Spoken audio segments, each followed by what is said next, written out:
Hello, everyone, and welcome to another episode of Code and the Coding Coders Who Code It. I'm your host, Drew Bragg, and today I have Julie J with me. Julie, would you please introduce yourself for all the listeners? Hi, everyone. Thanks, Drew, for having me on the show.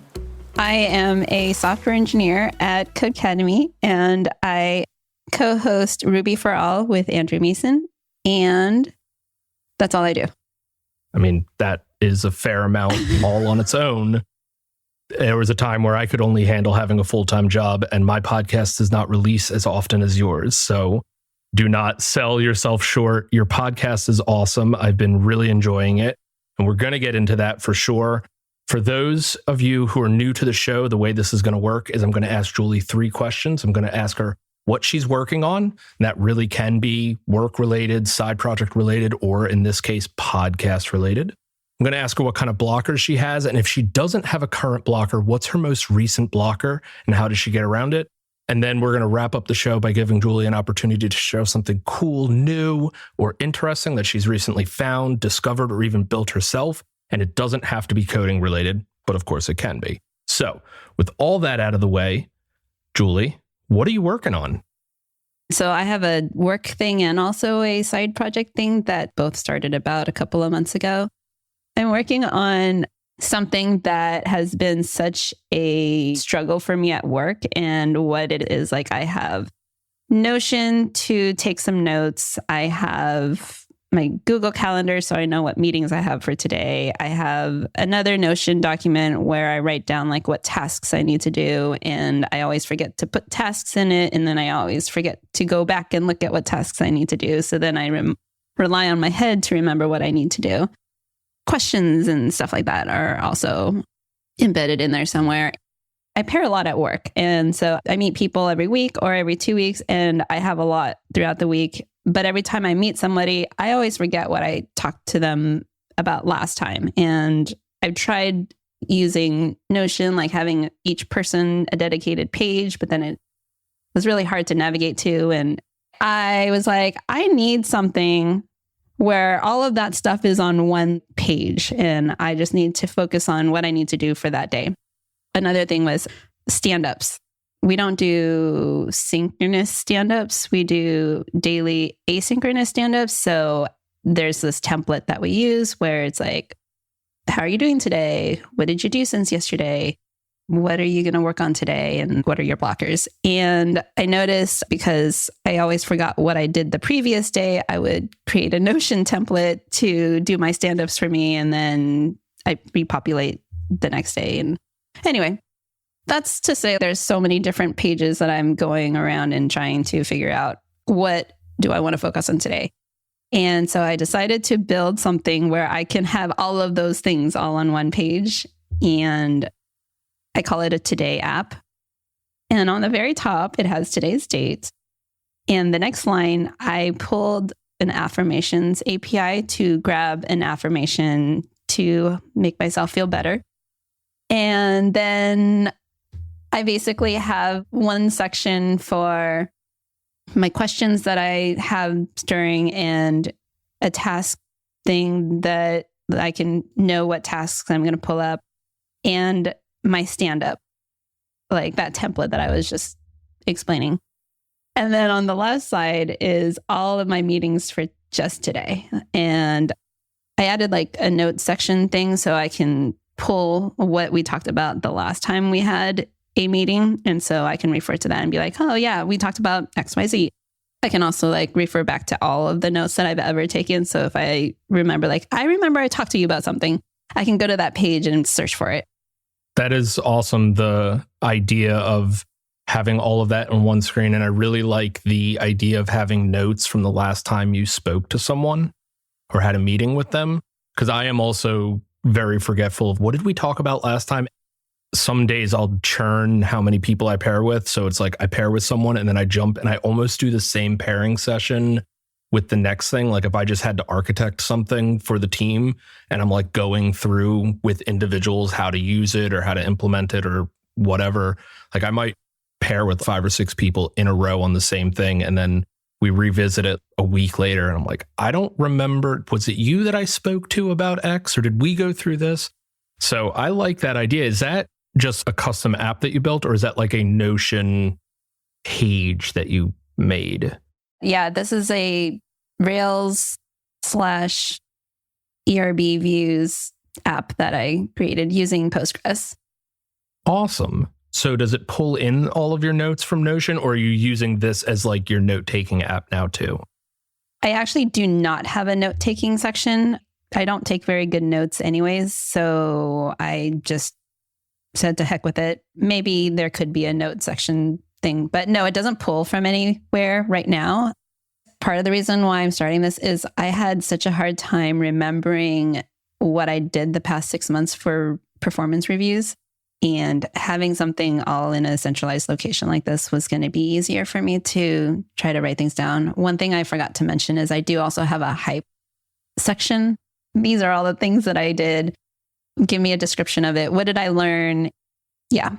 Yeah, that is also a cool thing. And it's funny, everything that you're saying is like, at least with some parts of it, I'm like, yeah, I'm the same way, or that sounds awesome. I need something like that. And then like, I'm thinking back to even when I had Joe Mazzalotti on the show and we were talking about getting stuff done and like breaking things down to like, I have 3 things to do because of this. And we got into journaling a little bit, and it's like almost the same categories of things. Like I have to have on the same page, like, what is my schedule for today? Like, what are my tasks? Any notes that I might have, things that are going on, stuff like that. And it's so interesting that that there doesn't exist almost a uniform, yeah, this is sort of how to do that really well app. And we're all kind of like with our own versions.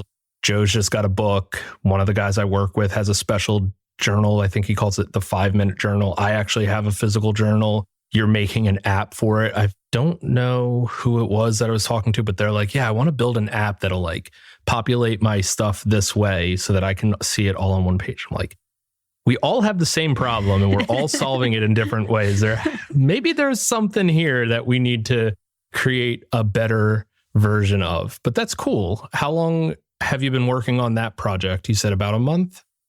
Yeah, I think I started it either January or February, somewhere around there. So it's been a couple of months. I don't usually work on projects like this. This is probably my 3rd project since learning coding. But once I get an idea of something I really want to build, like I go all out on it. So yeah, it's been fun. I learned a lot and struggled a lot. And around the same time, ChatGPT came out and has really helped me do some things more quickly. Nice. How are you using ChatGPT to get yourself unstuck? Is it just asking it questions instead of going to Stack Overflow? Or are you saying like, here's what I want to write. Can you give me boilerplate? How does that interaction work for you? Yeah, I think that's a great question because when I started this project, I could go and find all of the syntax I needed. I mean, I don't often do a Rails new, right? I was like, okay, what's the syntax I need? And I just use ChatGPT because I know how to get there and I know what it is, but just give it to me quickly because I don't want to spend a bunch of time trying to learn all this stuff again or trying to figure it out when it's there somewhere. Starting wise, I used it for that. I usually use ChatGPT mainly to learn challenging concepts on. So for work, I had to learn this new concept and there's Redux and sagas. And I was like, what are those? I'm not a front-end engineer. So I was like, hey, can you explain to me, like I'm 5, what are sagas and Redux and actions and all that stuff? Nice. And it does a pretty good job with the explain it like I'm 5 concepts. I haven't actually used it that way. So I'm curious now that you say that. Yeah. There's 3 different things that I'll say to it.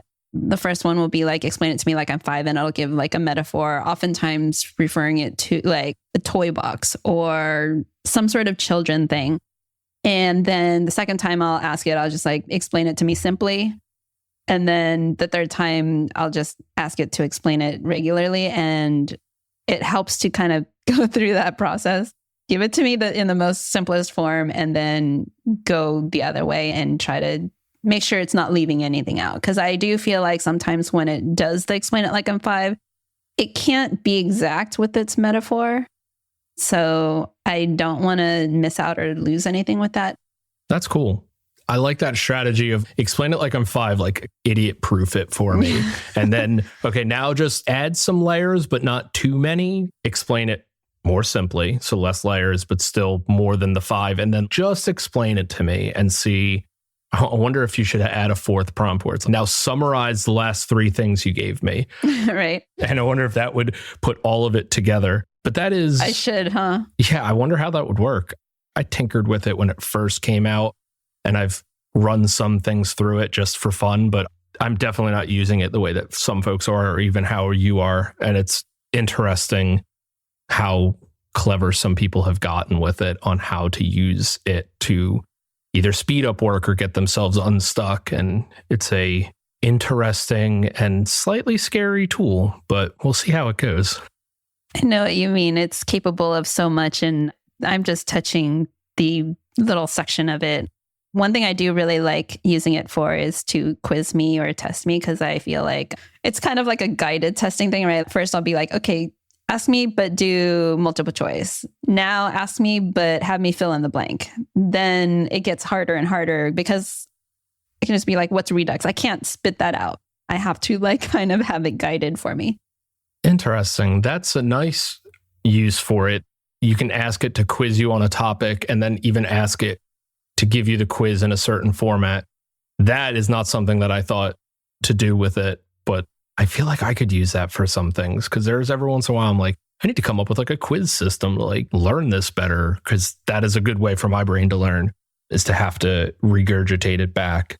I like that. I might have to steal some of these ideas. I think you're onto something. Are you writing a book?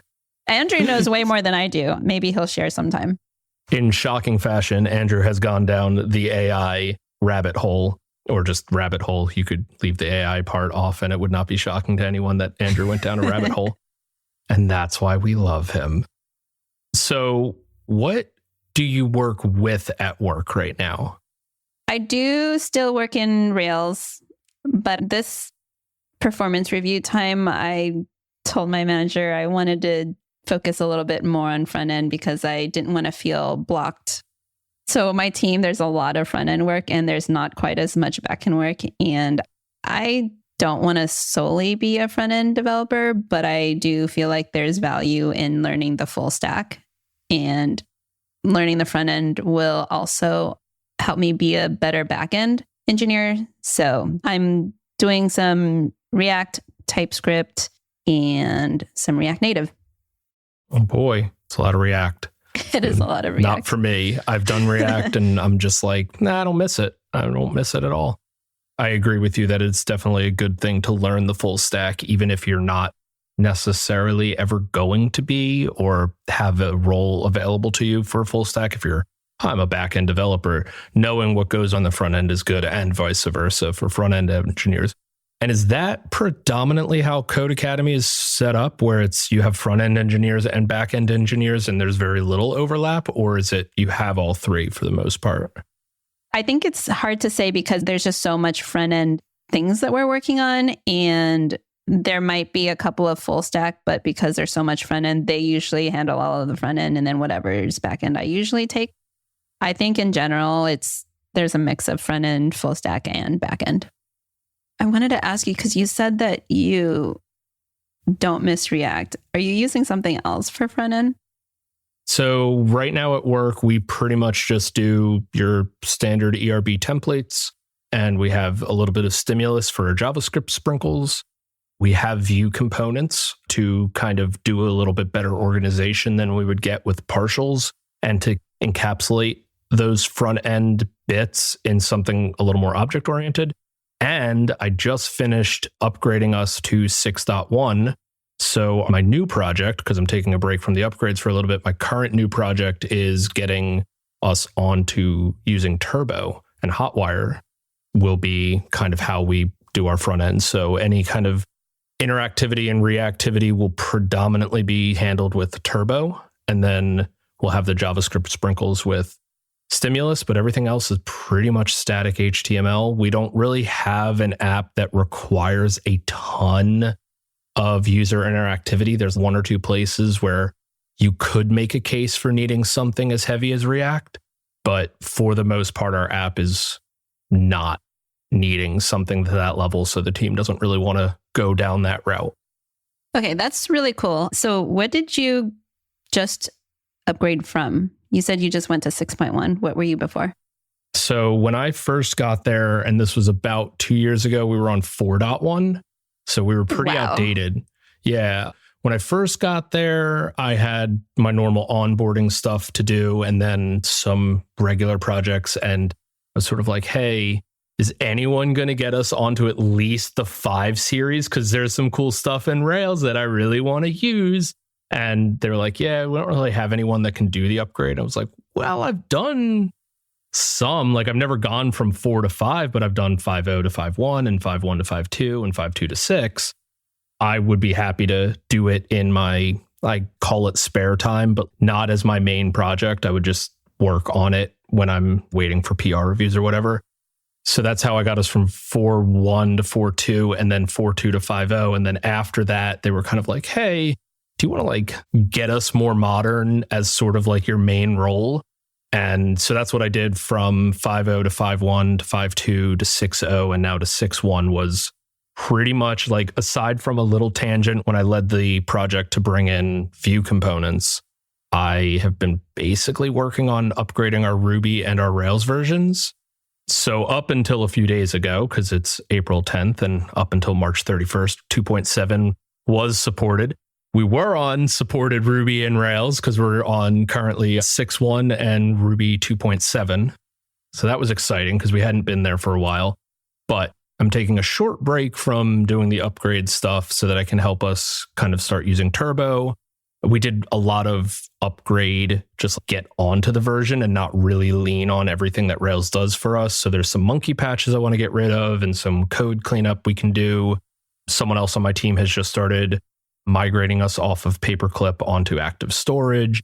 So there's a lot of projects like that I want to get to. And for us and our app and how it's been built in the past, Zeitwork is kind of it's not that Zeitwork is the blocker, it's the way that we do auto loading makes getting onto Zeitwork a bit of a challenge. And I am currently looking at it like it's not worth my time with all these other things that would improve our developer experience. And that's what I'm focused on. So yeah, that was a very long-winded way of saying, yeah, we were on 4.1, now we're on 6.1. We'll someday be on 7, I'm sure. There you go. That's my... No, that's awesome. I know I asked you what version you were on before, but I really enjoyed hearing that story. I didn't realize you were so involved with upgrading your Rails. I actually would love to be a part of upgrading our Rails version. We're on 6.0 something, and we are on 2.7 something for Ruby. And I would love to be a part of doing those upgrades. I feel like I could learn a lot doing them.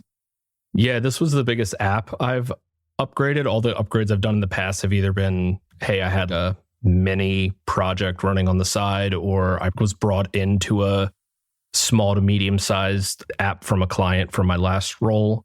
And I was part of the upgrade, or at my last role, we did maintain a few apps, upgrading those, but they've all been relatively small.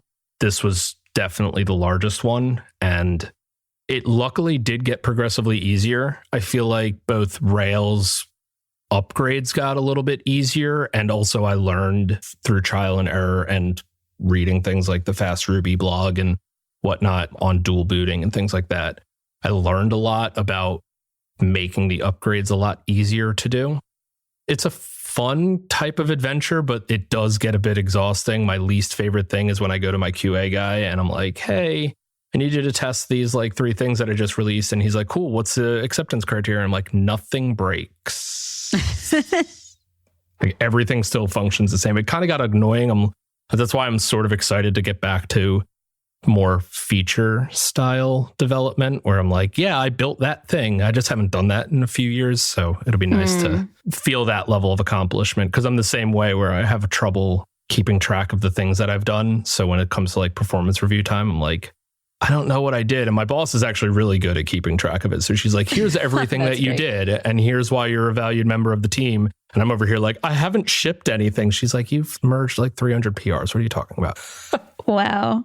Yeah, just because the users can't see it, it's indirectly helping your developers improving developer experience. That's what I was trying to. I love doing that kind of stuff. It makes me feel really good when I can tell the team, hey, I just released X and here's what you get to do now, or here's why it's easier than just the out of the box stuff. But when I reflect on it, it doesn't feel that impactful. So that's why when you were like, I need a place to keep track of everything that I've done for performance reviews, I felt that in my soul. 'Cause like, I need a way to keep track of when I do stuff so that I don't feel like I'm being unproductive and then I burn myself out trying to be overly productive when I was actually already being productive. I ran into this issue with, I feel like I've been working all day, but because it doesn't feel like productive work, I stay on more to try to make work that's more productive. And then it's, wait, I've been working a lot today and I have nothing to show for it. And yet you do. That was something, and I'll link it in the show notes. If you jump to the end of my conversation with Joe Mazzolotti a few episodes ago, we kind of talked about that same exact thing, that you don't feel productive even though you've been on the computer all day. And that's where he kind of came up with I'm going to have 3 things on my to-do list. And those are the things I'm going to do. And as long as I get those things done, it was a successful day. And I am actually doing the same thing with my journal where I have 3 things on my to-do list. I have a lot more things on my to-do list, but I'm like, I need to get these 3 things done to call it a successful day. And even with that, like sometimes I cheat. I'm like, walk the dog. I'm definitely walking the dog. There's no way he's going to let me not walk him. But just because it almost tricks me into like, hey, I've already started the day off with 1 thing done. I'm doing awesome. Let's rock and roll. Yeah, the 3 to-dos, there's something there. I don't know what it is, but there is definitely something there. That's actually where I got the idea to limit my tasks on the Today app to 3 things. But after that, I decided to limit it even further to just 1. Okay. So I only show the 1 thing that I need to do today to make myself feel better.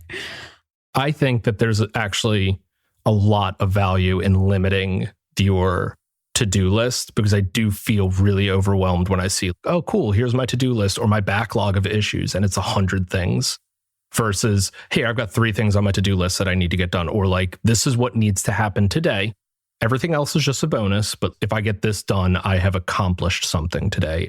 I think there's a lot of value in it. I think it might be a mental health benefit. I don't know. I don't have any data to back this up. I'm not a scientist, but I'm going to have to find a recording of like one of those pharmaceutical commercials where it's like, this is not intended to treat any particular disease. This is not coming from a certified physician. This advice is not meant to whatever. Like, I think it's valuable, but please consult your therapist. I don't know. What kind of blockers do you generally run into? Or if you're not running into any currently, what have you run into? And what's the general process? And this can be for your work stuff, if you can talk about it, or even for the thing that you're using personal stuff. I know we talked a little bit about, hey, ChatGPT is great for getting you unstuck, but are there other avenues? I couldn't get my JavaScript working in my Today app. So what I ended up doing is just not use JavaScript and just dealt with some of the issues that I had. But I don't know why my JavaScript wasn't working. So yes, I used ChatGPT to like start having a conversation because I just don't know where to go yet. And sometimes the internet is just so full of things. I just want to pinpoint it to one thing first. ChatGPT is like, it doesn't have updated information, right? Like it's fed data up to 2021. And with Rails 7, I was like, what's the JavaScript situation? And I was like reading all of these blog posts and things, and I didn't know where to go for how do I just hook up plain JavaScript? Like I did a boot camp, when was it? 2021. And I know how we hooked up JavaScript then, but like things have changed a little bit. And so, yeah, I was just like, I don't know how to hook it up. So I like gave up, spent like an hour or 2 trying to figure it out and didn't know where to go. And I was just like, maybe I should pair with someone, but it was getting late. So yesterday, what I really wanted to do is my hype doc is in a table format. The columns are title, description, learnings, number of points, and front and back end, or what kind of a tag I can have for it. Then I can add things to it. But while I'm working and I want to add something to my hype doc, I don't want to fill out the whole row. I just want to write something really quickly and then I can remember to go back and then fill out the rest. But because of the way that I built this table, I just had the form to add all of those things at once. It would be great if I could just have a Notion table onto my hype doc thing so that I could just click on it, add to it, and then it'll like update it real time. So I was like, this is frustrating. I really want to change this. And so I went directly to ChatGPT and I was like, okay, how do I do this? And it gave me all of this code. I gave it my ERB code and my controller's code. And I was like, I want to do this. I want to be able to click into a cell and be able to update it. It spit back some code and it told me where to put my JavaScript files. And I was like, no, my JavaScript file is not in assets. Then it was like, well, it depends on your Rails version. So I was like, okay, I have Rails 7 and I look in the gem file and I was like, there's a couple of JavaScripty things. So I put it into ChatGPT and then it came back with, okay, you need to put it in this folder and import it this way. And then I actually got it to work. Like I can go into my table and click on the thing and it updates real time. I made sure by refreshing the page that it still kept my updated data. Maybe I could have solved it on my own, but it would take me a very long time. It's kind of complicated to me to do something like that. And it just did it. That's an interesting way to use it to get unstuck. But more so, I think that is like a glaringly like, yep, that's one of the problems with Rails right now is we almost have 3 different ways of managing your assets and your JavaScripts because the Rails 7 default is import maps now. But you can still toggle on Webpacker. And if you don't need all of that, you can, even with import maps, like you can still use the asset pipeline to like sort of serve up static assets. I don't even know how the defaults are working on a Rails new because I haven't done it in a while. But I do know that there are basically 3 different ways of managing your assets, especially JavaScript. And it can get really confusing. Using ChatGPT to get around that is brilliant. But I'm like, how would any, I don't know, junior or early career dev or someone just trying to get on up to speed with Rails, how would they go about managing that? My brain starts hurting when I start to think about it. I'm like, I know if I go in and play with it, I'll eventually figure it out. But like that should not be the thing that is taking up all of your time or causing a blocker with Rails. Is I don't even know how to get my JavaScript working because I don't know where it's coming from or how it's getting served or anything like that. And I hope it'll eventually settle itself down and we'll have like, yes, this is the preferred way and here's the fallback, but this is the preferred way. Because right now it's, yeah, this is the default, but you can't even call it the preferred way because there's just not enough what I would consider documentation or examples on how to use it. So it's like there's almost 3 ways with no preferred, just a default. I do recall now it saying, oh, you might have Webpacker because it's 6+. And then I was like, no, I think I have something like import maps. And then there was something about an asset. You said asset pipeline. Those are all kind of foreign to me. Can you have all 3 of them in one app? Yes, to the best of my knowledge. I don't think that there's any reason why you couldn't. Like in our app at work, we're using both Webpacker and the asset pipeline, which I don't know how when import maps get thrown in. I don't know if maybe that eliminates the ability to use Webpacker, but I'm not 100% sure how all of that works. There's like an asset bundling gem now where it will do stuff to your JavaScript and put it in the asset pipeline. So the asset pipeline's still there to serve the apps, but it's not doing the transformations anymore. And you can use Webpack, but they don't recommend Webpacker. So you can use like ESBuild or Webpack or Vite or Vite. I don't know. Jason Charon's help. Yeah, I feel like it's a little intimidating right now how all of the assets, especially JavaScript, are handled in Rails. I think Hotwire is great as a default because I do think it makes a lot of things easier. But I think that everyone's going to pull in at least 1 or 2 third-party things for JavaScript. And the fact that it's not really that simple or that low complexity anymore is a problem. It's a bit of a barrier for folks to get started, at least to me. I could be wrong. I don't do a ton of front end, so maybe I'm more confused than I would be if I spent more time. But that's fair. But yeah, to your point, it is confusing. I didn't know where to go, and I don't know if there is a place to go. I could have gone to the community, but I'm also kind of laying low on Twitter. That's the only place I talk to the community, and it's a little weird. So, well, this will come out after. But are you going to RailsConf? I am not going to RailsConf, and I have a lot of FOMO. The week before that, I will be in New York for a work thing, and I didn't want to be away from family for too long. So it would have been like 2 weeks away from home if I went to RailsConf. But yeah, I'm kind of bummed because I had such a great time last year. And actually, that's how we met. Yes, it is. Yeah, it's how we met. It's how you met Andrew and got the podcast started. And yeah, great experience. And well, I know that RubyConf will at least be, I don't want to say in your backyard because California is a massive state, but it's going to be in California. So hopefully that'll be a little easier for you. I will be going there. Will you be going to RubyConf? I will be. Yeah. Okay. So far on my docket for this year is RailsConf Atlanta, Blue Ridge Ruby in Asheville, North Carolina, and RubyConf in San Diego. There might be another one tossed in there, but TBD on all that. I'm hoping to go to RubyCoggy next year, so that's going to be an expensive one anyway. So might forego the 4th conference and just put the money towards making that dream happen. Well, at least I know I will see you at one conference this year.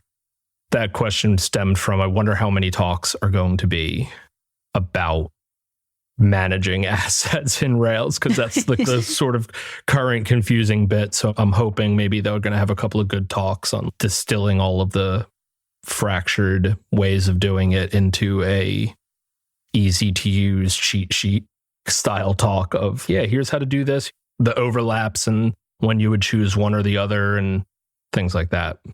That would be awesome. I mean, I love Rails for its opinionated framework where there's like generally one way to do something. And I didn't feel that way for JavaScript for some reason. Agreed. Yeah. Like I said, it's the default, but it doesn't present itself like the preferred way of doing things. It's, yeah, this is what you're going to get out of the box. But for most apps, it's actually not what you want to use. So that's weird. Or just the way I feel about it. Full disclosure, not having really done Rails new in 6 months. But yeah. So the wrap-up question, my favorite question, something cool, new, or interesting that you've recently discovered, stumbled upon, built, doesn't matter what it is, doesn't have to be coding related, but it can be. What do you have? I'll just share that I spent 2 months learning about OAuth and OpenID Connect, and I've been trying to get Apple SSO working, and I feel like I've learned so much. Here's something I can share. Something really cool. Have you heard of, is it called ngrok? Yep. Okay, so I've never heard of that before, but the reason why I came across that is because I was trying to do Apple SSO locally, and Apple SSO won't let me do it locally because their callback URL after you get sent from Apple to go back to your application cannot be localhost, and it can't be an IP address. So I was like, well, then how am I supposed to test this? And I was just pushing up to one of our preview environments and then trying to test there. But, you know, it takes so much time to deploy every time I make a change. And if I'm trying to debug something, for a while when I was debugging something, I would just put rails.logger everywhere and try to see where is it breaking. And I would push that up, wait for it. And usually for something like that, it takes much longer than the time it deploys, because like you're now working on something completely different because you can't just sit there and wait for the thing to deploy. So now I'm working on something else and it's going to be a while before I go back to that other thing. Anyway, I figured out how I can stop doing that and just do it locally by installing ngrok and being able to I guess I don't know the terms for this, but I basically had my localhost pointing to like an ngrok URL, and it's an HTTPS URL. And so when I put that in as my redirect URL locally, I was able to get Apple to send me back to my app. And it worked really well. I thought that was a really cool thing to use ngrok for. I don't know what it's mainly used for, but I think it's mainly used for that. The ability to run your local development, or at the very least, that is what I have always historically used it for, is like, I have to check something over HTTPS. It can't be my local host because I'm using a callback or whatever. So I tunnel through ngrok and everything works great. I feel like there's another way of doing it, like a localhost.me, or I will have to look it up and include it in the show notes, but there's another way of doing it that's very similar, that's slightly less. ngrok can be a little low level, and there's another way of doing it that doesn't, I guess, require a separate service, but I will include that in the show notes. But that is a good one. I think ngrok is a great tool to have in your toolbox and to have available to you when you need to do that kind of stuff. Good answer. So before we wrap up the show, is there anything else that you wanted to talk about, touch on, make sure the listeners know? Well, there's something you said earlier and I didn't know what it was. And I was going to ask you, but we were already like on this like long tangent, but what's Paperclip? Oh, Paperclip is a now deprecated service from Gem, from Thoughtbot, that used to handle, before we got active storage in Rails, we used to handle file uploads. You might have also used Carrier Wave or Shrine, or two other gems that accomplished the same basic concept as Paperclip. But yeah, I don't think Paperclip's maintained anymore. I think even their README on the repo says you should transition to active storage, and here's like a guide to using it. I think Shrine and Carrier Wave are still in active development because they do some things that active storage doesn't do, or they do them better. But Thoughtbot basically was like, yeah, we needed Paperclip before we had the Rails framework version, but now that we have the Rails framework version, go with that. So yeah, that's what the Paperclip gem is. Thanks. I kept having this vision of the Microsoft Paperclip. Yeah. I'm not going to go off on this tangent, but I've seen some funny memes relating Clippy to ChatGPT. And it was like how much people hated Clippy. And now it's like, I use ChatGPT for everything. And Clippy's just like in the background, like with this look of disgust on his face. Really? What about me? Aww. But that is a rabbit hole I could go down that I will not. So awesome. So Julie, where can folks find you on the internet and listen to your wonderful podcast? Well, thank you so much for saying that. I guess you could find me anywhere as Code with Julie.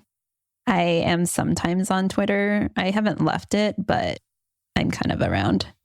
And the podcast is also on Twitter, right? Yeah, I believe it's at Ruby for All. Listeners, if you have not listened to an episode yet, get on it because it's really good and I enjoy it. It is part of my weekly listen. I make sure I get every episode in every week. There's only 3 podcasts that I make sure every week that I listen to. It's the Ruby for All, the Ruby on Rails podcast, and Remote Ruby. Oh my goodness. It's that good. So get on it, listeners. We'll have links to its Twitter, to the website, to everything in the show notes. Julie, thank you for coming on. It was an adventure getting you on here, but I'm glad that we finally did and got to catch up. And I'm bummed I won't see you at RailsConf, but I'm excited that I will see you at RubyConf. Thank you so much for having me on. This was a blast.